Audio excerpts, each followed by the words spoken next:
Почитувани, ВМРО-ДПМН во континуитет работи посветено за подобрување на здравствениот систем и здравствената заштита кој што добиваат граѓаните од јавните здравствени установи. Од вчера е овозможена нова терапија на 6 типа на малигни заболувања, која ќе може бесплатно да се добива на клиниката за радиотерапија и онкологија. Се работи за лекови против малигни заболувања на дојка, на бубрек и на кожа. Овие терапии во минатото чинеа од 3.000 до 8.000 евра. Сега пациентите ќе ги добиваат бесплатно во самите клиники.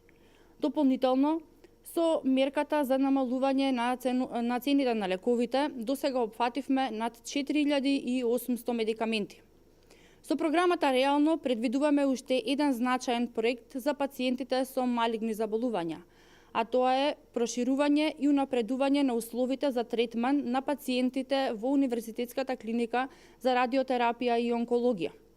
Се предвидува изградба на уште еден спрат на објектот со нови содржини за лекување и третман на лицата со малигни заболувања, изголемување на капацитетите за хоспитализирање за дополнителни 70 места.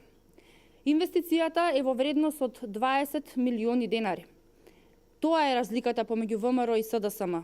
ВМРО-ДПМН внесе сигурност и стабилност во здравствениот систем, а СДСМ со пари од здравството купуваше накит за партиските функционерки, предизвикуваше кризи со лекови и туркаше сомнителни тендери кои што беа наменети за стентови.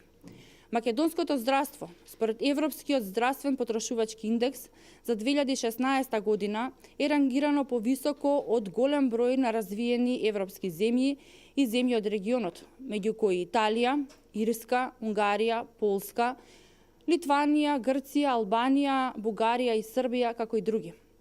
Република Македонија е највисоко рангирана во делот на достапноста на здравствените услуги, а како и претходните години, повторно се наведува исклучително високите оценки за функционирањето на националниот електронски систем Мој термин.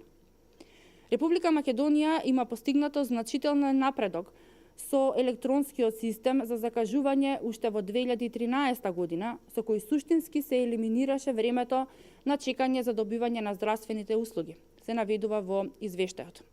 Токму од аспект на малигните заболувања, за кои што зборува и СДСМ, во извештајот е евидентно дека Македонија е помеѓу најдобро рангираните држави во третманот на малигните заболувања, каде времето за добивање на терапија е пократко од 21 ден, а во Македонија е далеку помало, односно, воопшто нема листа на чекање за добивање на радиотерапија на пациентите со малигни заболувања.